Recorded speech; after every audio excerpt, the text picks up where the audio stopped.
Днес вече наистина много пече. И аз съм си като за плаж и съм дошла да си обера граха и джоджена, който скоро ще цъфне. Аз искам да запазя силата му в листата. Искам да си събера грахчето, за да мога да направя така наречената рекултивация, т.е. на негово място ще си засадя праза. Грахът, както и всички бобови, ще насищат почвата с много азот и после ще имам един силен праз.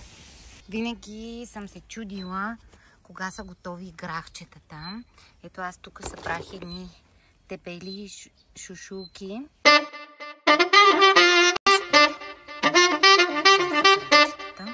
Хапна. Чудни са.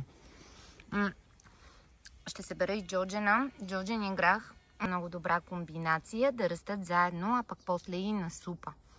Джоджена е от рода на ментите и му късам само горната розетка. На нейно място ще се образуват после две такива същите по-дебели шушулки, които да събирам.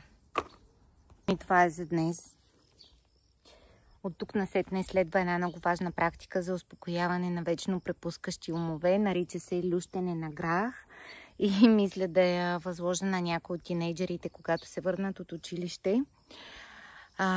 И приемаме залозите за какво количество грахче ще излезе от тази кошница.